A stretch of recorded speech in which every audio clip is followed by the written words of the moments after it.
Welcome to Rankin' on Bass, an offhand joke that became a podcast. I'm your host, Mike White. Joining me is a World War I flying ace, Mr. Christachue. Wait for my brother, Baron. Also with us is a big fan of Hassenpfeffer, Mr. Richard Haddam. I got nothing. On this podcast, we discuss the works of Arthur Rankin Jr. and Jules Bass, specifically their stop motion and animated work, and we are fully in animated territory, going all the way back 51 years to that sweet year of 1972 when Rankin and Bass were on fire and they were doing a whole lot of specials for the ABC Saturday Superstar movie. And this was one of those episodes. Of course, we're talking about the lauded, celebrated film that everyone loves and still talks about to this day because we all grew up watching it. 1972's The Red Baron, written by Leonard Starr, directed by Arthur Rankin Jr. and Jules Bass, starring a cast of pretty regular characters here: Bob McFadden, Alan Swift, some pretty familiar folks. Maury Laws doing the music, which I'm thinking is kind of an homage to The Third Man. Are you guys picking up on that at all? Yeah, I would love it if that were true. I honestly think that he was channeling a little bit of that zither music from The Third Man, because that's what we get when we start off with the Red Baron, who is not the Red Baron at the beginning. He's just a Baron, and his cat. What the hell's his cat's name? Hootsie, yeah. And I was getting such strong vibes of Hong Kong Phooey and Cat while I was watching this. This whole thing of Hong Kong Phooey doesn't really know what the hell he's doing. Cat is the one, or Spot is the one that knows everything that's going on. Spot can't speak English, but Hong Kong Phooey can, which was always weird. So I guess cats live in subjugation by dogs in this world. Oh, at least they're not being subjugated by mice. That's true. Yeah. Well, the mice are all rounded up and put into camps. I've read. Okay. I've read that book. Okay. And this brings us to the major issue with Right. this. I was about to say the overt Germanism in 1972 is off the charts, folks. Why? How did Van Richtenberg Golf, whatever his name, how did he become like a hero for us? Manfred von Richthofen. Yes. I mean, there are so many levels that have to be navigated and unpacked to figure out why they even did this. Yeah. And the only thing I can think of was that this all had to do, like, somehow the Snoopy thing tipped it off. It's like Snoopy fights the Red Baron. That's what other cultural cachet does the Red Baron have in 1972 outside this is the person that Snoopy fights? Now, why you would take the enemy of Snoopy and decide to make him the hero of a movie that relates to a cultural moment that resonates with no American at all. Wait, children in 1972 knew who the Red Baron was. I love that. Like, when Mike said at the end of the last episode that this is what we were watching, like, this is blew my mind that this existed, because I couldn't fathom that this is what it was, and it is exactly what it sounds like. Like, there's nothing about this that is at all surprising, and not like it's surprising that this exists, but the story that they tell is like completely within the wheelhouse of Rankin and Bass, but a bizarre story to tell nonetheless. Well, if you strip it down and assume it's being watched by 6-year-olds who have no idea what's happening, you get a story of a guy, like a hero guy, and a young princess has been kidnapped, and he has self-selected to go and rescue her. So you're at least like, okay, got it. I'm with you that far. But my God, it is confusing. I'm not sure. Like, maybe I'm bringing too much to it, but I'm like, wait, so are they the Germans? Like, who's not the Germans? Or is this just a fantasy landscape of kingdoms made up of dogs and cat servants, and they're perpetually at war? So, I hate to say that something designed for 6-year-olds in 1972 left me baffled, but this did. Well, I don't want to be that guy, but I'll tell you that there was a Fanny Hill met the Red Baron in 1968 in a Barry Mahan film starring Susan Evans. And then also there was von Richthofen and Brown, a Roger Corman joint from 1971. So he was still in the popular consciousness. He was played by John Philip Law in that one. Of course, we all know him as Diabolique from the incredible Mario Bava film, or Diabolic, I suppose. So Well, I he was don't wanna still in be- the public consciousness, but Mike, I don't want to be that guy either, but this motherfucker aired at 9:30 in the morning on a Yes. Saturday. yes, for small children. So I think really only the Snoopy connection fits as far as this. And yeah, I don't see little kids playing World War I flying ace in their backyards at the time. Maybe they did. Maybe that was their thing.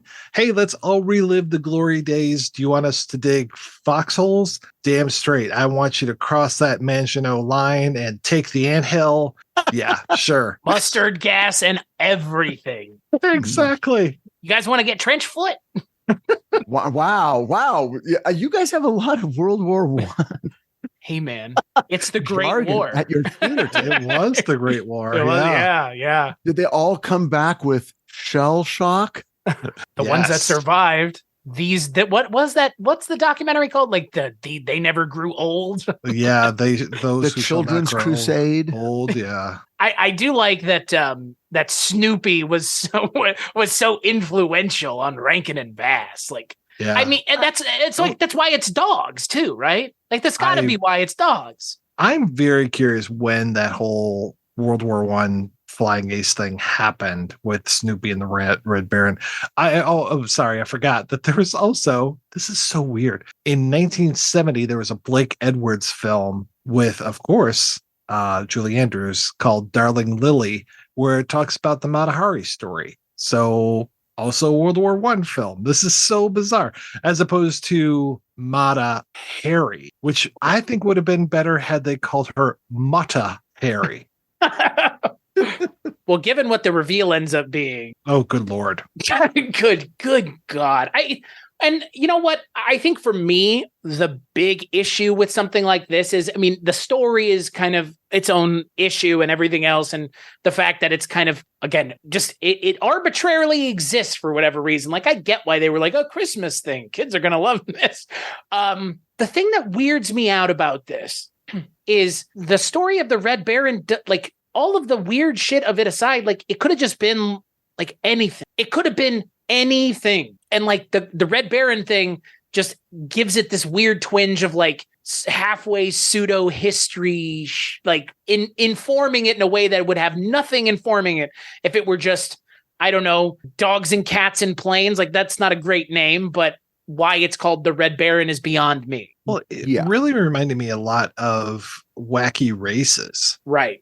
And I think there was a Red Baron character in there as well, which was strange. But the whole thing of when they are actually in the air and all of the comedy ensues, that was finger quotes there for our listeners at home. When the comedy ensues, it's all like, oh, I'm accidentally chopping this guy's plane up, or, oh, I don't know which way I'm headed. Oh, hey, it's like all of these stupid things that happen in the air. And I'm just like, this is totally Wacky Races. Well, and I'll say that I thought some of the vocal performances were well done and got humor out of some lines. Like there were some times I snickered and chuckled based on performance. But let me read you something from the Enchanted World of Rankin and Bass. Okay, so Mike and Chris and I have this book that it is the encyclopedia for Rankin and Bass, and I recommend you all buy it. It's a wonderful,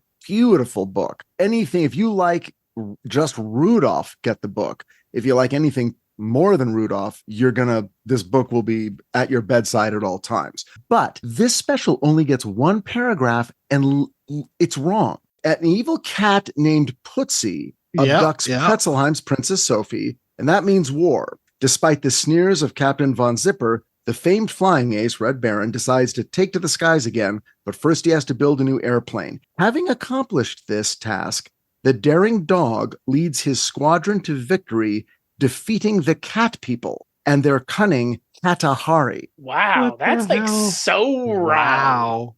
There is a mention in on the Wikipedia page for this. However, among these home video releases, the synopsis for them falsely claims that there are cat villains in the film, with Putzi being the main villain that has kidnapped Princess Sophie, when it is actually Prince Heinrich that has eloped with her. Yeah. So how in the goddamn world were there two versions of this? Oh, it's called I don't think they watched it. That's what I think. I think it's called they didn't watch it, bro. I think somebody made it up for the video release, and then the person that was putting together that Rankin and Bass book didn't actually look at the material.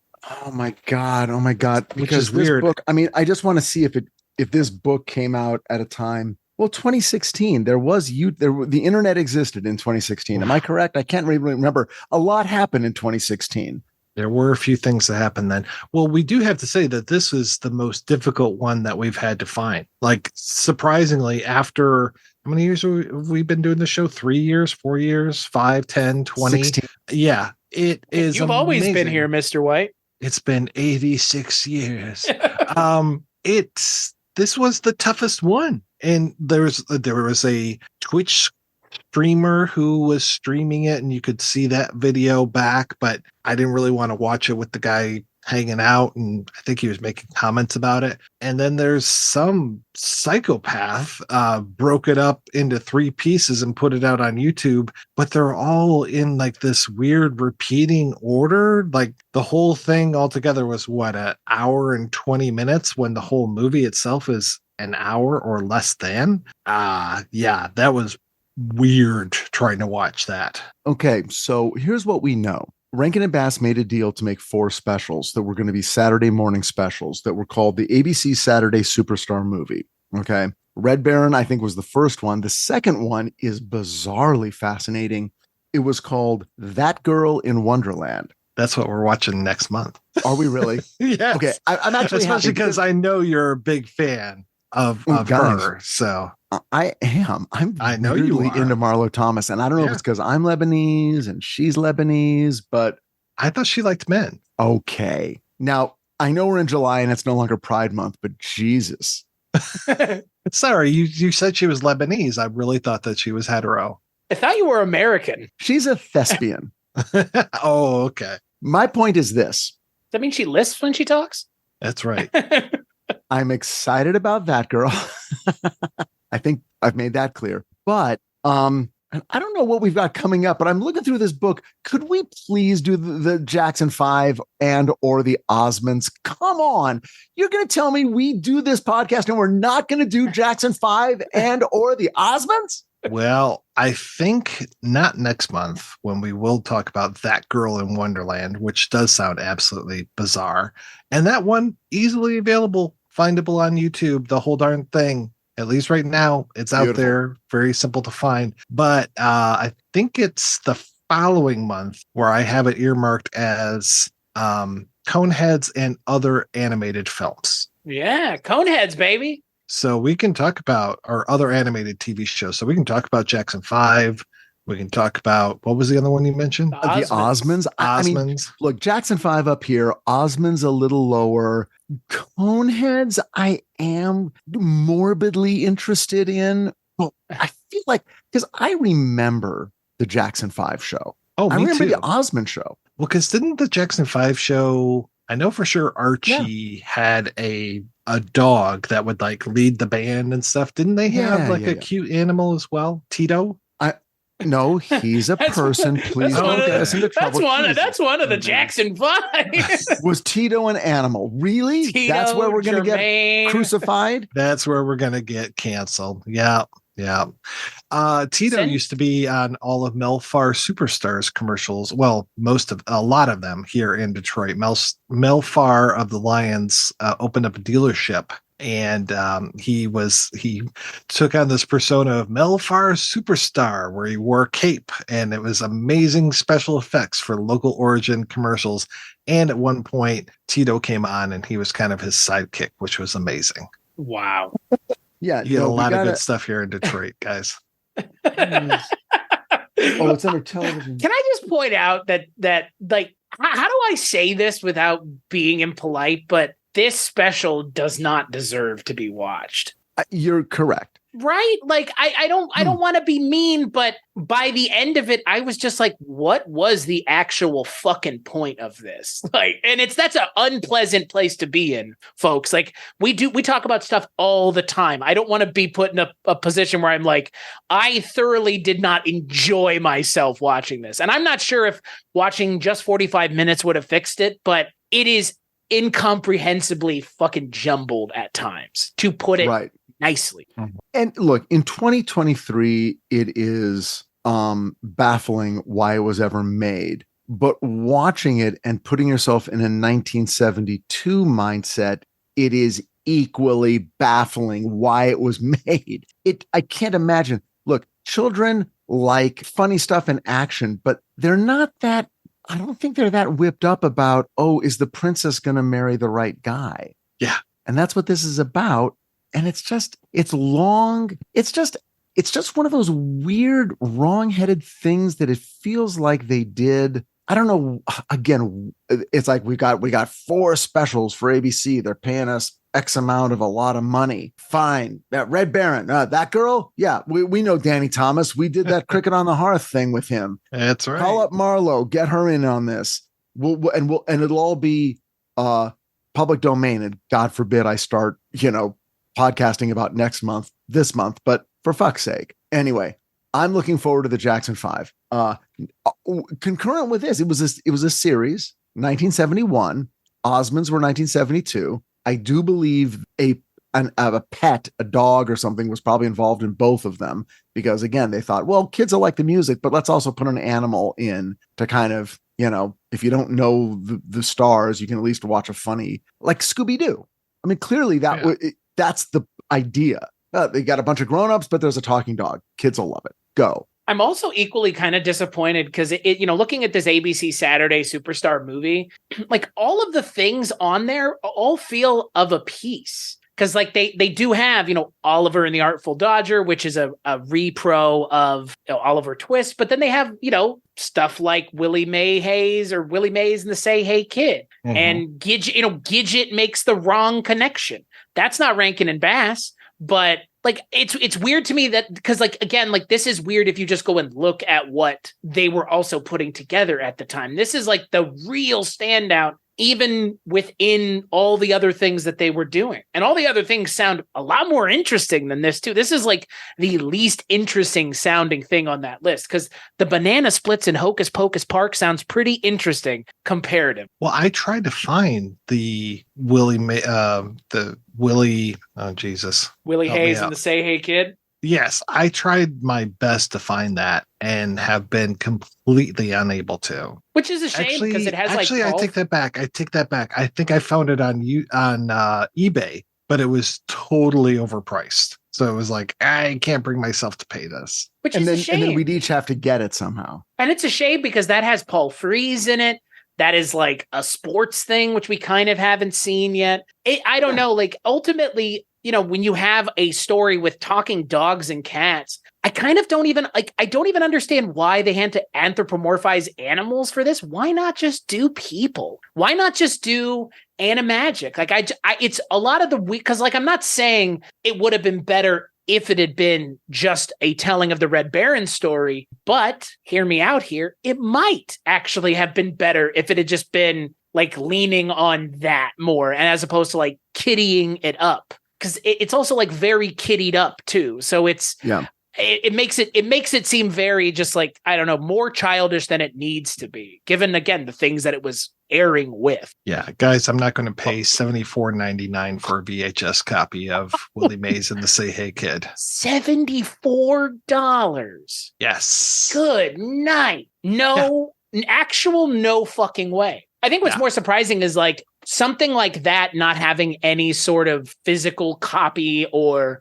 anything, like even on YouTube. That's surprising. Like Willie Mays is like a known athlete, like very well known. Like I don't know. It's weird that this is on YouTube and that's not. Oh, well, it's kind of on YouTube. Okay, so Chris, in answer to your question, it says here in the Enchanted World of Rankin and Bass, The ABC Saturday Superstar movie became more or less another Rankin Bass series for the network. Most everything Rankin Bass did in the early 70s busy period was done in cell animation. Animagic was too time-consuming and expensive to use in anything other than an occasional special. Huh. So that explains that, at least. Well, it's interesting. This is an hour, though. This isn't even a half an hour. You know, like... Yeah. That's surprising. I mean, I don't think it would have saved it. Ultimately, it's just like a very juvenile Romeo and Juliet adjacent story. There is no music, really. There's like one song, and then there's the annoying music stinger that they just keep using. It reminded me a lot of remember the witch noise from what special that was, where it was just like that noise that witch would make over and over again. Return to Oz. Yeah. Yeah, it was like that. I was like, by the end of this, I was like, I'm so glad that this is over because I don't want to hear that like it's not as whimsical as you're making it sound. This was, their busy period, read, cash grab. This is an example of that. They were clearly on the hook for a monthly installment of their Saturday Superstar movie. This one was December 9th, 1972. Jesus. The next one didn't air for 13 months. That Girl in Wonderland wasn't aired until January 13th, 1974, a full calendar year later. I wonder what these couldn't have been annual things. I don't know. Right. It's baffling. It's hard to kind of unravel what they were doing and why, but it was a period of time in our nation's history in Hollywood when there was a lot of pot and cocaine. Oh, by the way, I found out that Miser Brothers are selling a DVD-R of Willie Mays and the Say Hey Kid for $25. A DVD-R for $25 out on Etsy. They have a ton of illegal bootlegs that they're selling out there, though. It must be that hard to find, huh? I guess so. Guys, aren't we making enough on this podcast to afford to spend some of our income? Oh, boy. A $75 VHS does not sound any better than a $25 DVD-R at all. I would actually pay the $25. I would not pay the 70 whatever. Yeah. But there's also somebody on YouTube who says that they have it, and I've just requested access to the Google Drive that it's allegedly on. I mean, it's voiced by Willie May. Yeah. Like, that's the crazy thing. He voices himself. Like, it's weird. It's weird that that's the hardest thing that we've had a time finding. Yeah. Like, most of these, like, we're pretty proficient at finding things between the two of us. And yeah, this is like the one thing that we haven't found, I guess. Yeah. Well, look, we had the misfortune of finding the Red Baron. It just wasn't. There wasn't anything really special about the special. It was a fairly standard story. It was a 2D cell animation, which was fairly undistinguished. It wasn't their best, wasn't their worst, but almost. Their animation is bad. I've never been a fan of their animation, to be honest. But again, this kind of thing, I mean, Mike and I grew up on this shit. They would, the shit they would serve kids. Everyone makes fun of our generation. It's like, oh my God, you guys loved Gilligan's Island and the Brady Bunch. That stuff was fucking Avatar compared to the shit we got on a Saturday morning. And this isn't even the good shit. Richard, remember Clutch Cargo? Yeah. Clutch Cargo, Chris. You see a second of it or two in Pulp Fiction, but it's basically pictures with somebody's mouth removed. It's like the Conan O'Brien bit, I think it is, where the mouth just is like, oh, we must go and rescue them. And you just see the mouth moving with a still frame around it. It's amazing. Well, okay, look at the logic of the early 70s. It was they were just beginning to think, well, maybe there is a population out there that we're underserving. Now, when I say underserving, what I mean is advertisers have a lot of sugar-covered shit they want to sell to kids. Now, if we put on a block of programming, like a block of it, not just a show, but if every Saturday morning we can reliably put on cartoons of whatever sort to deliver kid viewers, which have nothing else to do, but they're up early on a Saturday morning, mom and dad are drunk, they want to sleep in, they're trying to get over their hangover. Now the kids can go into the den and from literally 6 a.m. till 11:30, watch the worst animated shows in history that Kool-Aid, only Kellogg. existed for selling things. Yeah, I mean, a Play School, the Big Wheel by Marx. Every item that could be sold to a kid, and kids watched it and went fucking nuts for it and bought that shit. When mom and dad finally got out of bed and had a cup of coffee and an aspirin, they were up in their business going, I want this. I want Kool-Aid. I want honeycombs. I want to go live in the honeycomb hideout. I want Hot Wheels. I want all this stuff. And the parents are like, fine, just shut the fuck up. I'll buy you whatever you want. And so there we have the miracle of television. This is before they legislated that they have to send a message as well. So then you get those little 5-minute tack-ons at the end of every, probably not even 5 minutes, probably more like 3 minutes at the end of every single G.I. Joe, where, knowing is half the battle. Have you guys ever seen the fake G.I. Joe PSAs that somebody did in like the days of E-Bombs world and like early YouTube? Oh yeah. Oh my God. Yeah. Pork chop sandwiches. that whole thing of like, hey, I'm Raphael and Donatello. Don't do weed. Like, oh, but guys, I do miss that. Like, this is crack, rock, cocaine, like Pee Wee Herman. Like, I do miss it. But okay. That's your childhood. Again, just to put on the rewind to Mike and I, you had hey. Oh man. Remember they would cycle that animation so poorly. We're going to sing a song for you and Bill's going to teach you a thing or two. You had Bill Cosby doing the Fat Albert show, and those always had a lesson. And thank God we had Bill Cosby to teach America's children how to behave. Oh man. I grew up on Bill Cosby records, man. My aunt gave me so many Bill Cosby comedy records. I know. Revenge, Why Is There Air, to my brother Russell, who I slept with at night or whatever it was. I mean, just great stuff. A lot of good stuff. Good stuff. Then we found out. He fucked around and we found out. Yes. Very much so. It's we lived too long is what it is. That's what I always say. Well, you lived too long. You found out the truth and now you can't enjoy it anymore. It's like you just lived too long. Just imagine if you had died like in the 90s. You'd still think Bill Cosby was great. He lived too long. Or that. If he had died in 1985 when he should have, then all this shit would come out and we'd be like, really? Okay. And it'd be horrible. But we wouldn't be like, unfortunately, all of his victims would not have, I mean, I don't know, maybe they could go to his estate and say, there's a problem, but we wouldn't be sitting here going, oh, Christ, this motherfucker. Anyway, I don't know how we got on this. Oh, right. I brought it up. Okay, let's move on. You notice how Richard said that's when he should have died? I'm just saying, Richard keeps dropping hints, Mike. We're not picking up on it. I know. Hey, but he didn't. That was 40 years ago. He's still alive. Richard's part of this. He's part of this. Yeah, he knew too much. He tried to replace. There's a lot of people who should have died before now. You want my list? I'll put it in the chat. Richard, I don't think Richard. I wouldn't do that if I were you. They're listening. The manifesto. Yeah. Michigan's favorite son, Ted Kaczynski, just passed away. Well, University of Michigan alumni, Ted Kaczynski just passed away. Where was they that? renaming the building? Right. The Teddy K School of Engineering. God. USC has to tear down its Harvey Weinstein School of Casting. Oh, Jesus. Who here likes Hassenpfeffer though? That's my question. Okay. I know German. Hasen is rabbit, Pfeffer is pepper. This is a rabbit made with pepper. You're welcome. We're the rabbits in all of this. Underrepresented. They're just grist for the mill. Slaughtered. I guess so. Yeah. Because he's like, oh, it's an old family recipe. It's like Hassenpfeffer is straight up an animal. So yeah.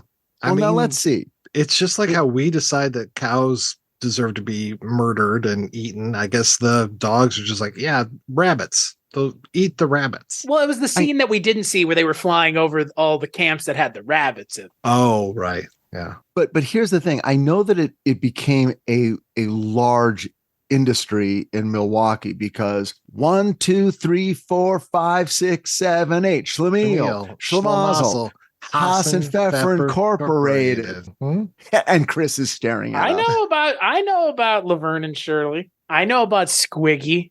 I know about Michael McKean. Lenny is the only one who's still alive, by the way. Michael McKean is the only one still alive. Everyone else is Cindy Williams, Penny Marshall, Eddie Mecca. They're all dead.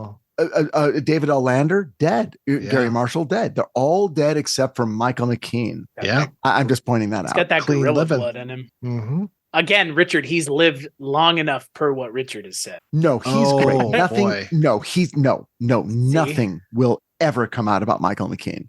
I stake my reputation on this. Boy, what if something came out tomorrow? Well, Richard, God, that would lead to a very special episode of Rankin' on Bass. Right? He seems like a very decent guy. It's true. It's kind of like Ed Begley Jr. I didn't realize that Harry Shearer was an announcer on 6 episodes of Laverne and Shirley. That connection with Michael McKean goes deeper. What does that mean? An announcer? Well, like he an was on-screen character, or I think he might have been on screen, or at least actually it looks like he's played several roles here. Let's see if I can find out what it was. But yeah, that was interesting that he was on the show. I didn't know that at all. Well, those guys were all part of the improv world, either through Groundlings or the committee. The Credibility Gap. There were all these, like in the 70s, there were a lot of sort of improv stage groups, Second City. Yeah. Anyway, I'm not surprised they knew each other at all. I'm sure if you looked hard enough, Christopher Guest popped up in something early on that had a connection to somebody. Do you remember Lenny and the Squigtones? Absolutely. I loved that album. There were some really good songs. Well, that's early Spinal Tap. That's all those guys were in that band, that fake band. They were listening to Lenny the and the Flower Squigtones. Mm-hmm. It was a pastiche of 50s doo-wop. The songs were parodies of that style. They were great. They were great songs. Like, I listened to that album. I could still sing you those songs. I will not.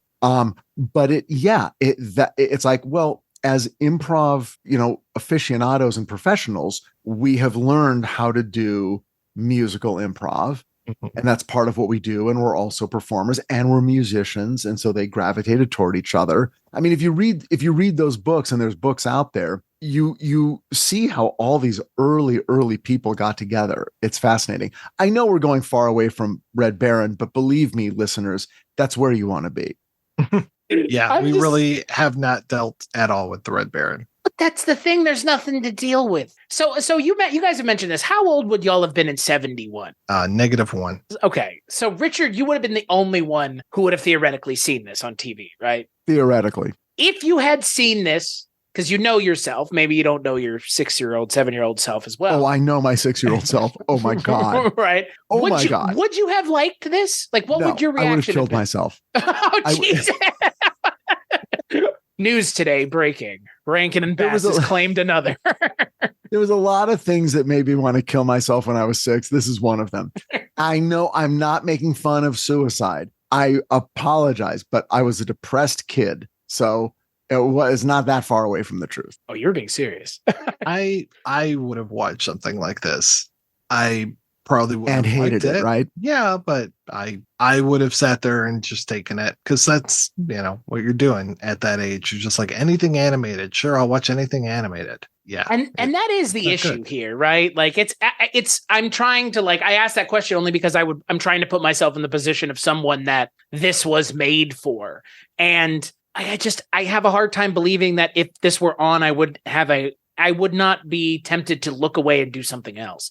It wasn't even compelling. Like even something like The Wind in the Willows, which had its problems, or the saga of Smokey the Bear, it had its issues, but it was still like mildly engaging. On top of everything else, I mean, I mentioned the animation, but I really do not like Rankin and Bass's animated stuff. It just all feels really generic, and maybe, and I don't want to put this out into the world, but I will. Maybe Rudolph and all that stuff is really generic, but the animagic elevates it into a position where it's memorable, because a lot of that stuff that we watched that's animated, like Frosty and shit, that was not good. It was mediocre at best. And I wonder if we're just, yada-yadaing a little bit of the quality because the animagic is so engaging and entertaining, because it is. I mean, there's no two ways around it. Like, animagic is better, period. We've done a lot of these. We've been doing this for a while. I'm going to say two words that I think I can associate with the best of Rankin Bass, and then the rest is the rest. And those two words are Romeo Muller. Okay. I think when he's writing, there's a greater chance of success, quality. I think we've seen that. And the ones that he doesn't write fall below. And I'm going to go out on a limb and say that's kind of the rule. I think if we have learned anything from this podcast, and if we can give anything to the world, when you're consuming Rankin Bass products, look for the name Romeo. I should know his name. Romeo Muller. I'm not going to get on my big WGA Writers Guild strike soapbox, but it all starts with the writer. And that dude came up with some cool, fun, funny ass shit. He came up with the elf that's a dentist. Okay. He is the spirit animal of the movie Elf. If you like that movie, you like it because they captured the spirit of Romeo Muller. And all those Christmas specials, I think that's the ticket. And I welcome all dissenting opinions. Well, we were talking about the animation, and I think that Rankin and Bass suffer because they would use so many different animators. So there was no consistency. Of course, we have the value of hindsight right now here in 2023 as we record this and look back at their entire body of work. There are probably circumstances we want to work with this company because it can do X, Y, and Z. But when I look at things like The Hobbit, Return of the King, The Last Unicorn, I mean, those to me are, I think they're really well animated films. I like the character design, all the way that the orcs, the way that Gandalf looks, the way that everybody looks in those Hobbit and Return of the King movies. And then I really like the character design of the folks in Last Unicorn as well. I think I'm definitely hotter on Last Unicorn than y'all were, but it still stands the test of time for me. I had a delightful time watching that. And now watching the Red Baron, don't you feel better about The Last Unicorn? I feel better about literally everything else that we have watched for this show. Okay. So you guys see that I'm showing you pictures of Rudolph, right? Yes. Okay, I'm going to show you a picture of a person. Tell me who it is. Who is that? It's Romeo Muller, I'm assuming. What does it look like? Lives. He looks like Burl Ives. It is Romeo Muller, and he looks exactly like Burl Ives. Right? It's amazing. It's good stuff for radio. It's theater of the mind. Just listeners, picture Burl Ives and picture a dude who wrote a bunch of these things, and he looks just like it. There's got to be a connection. He's going to start singing Silver and Gold at any minute.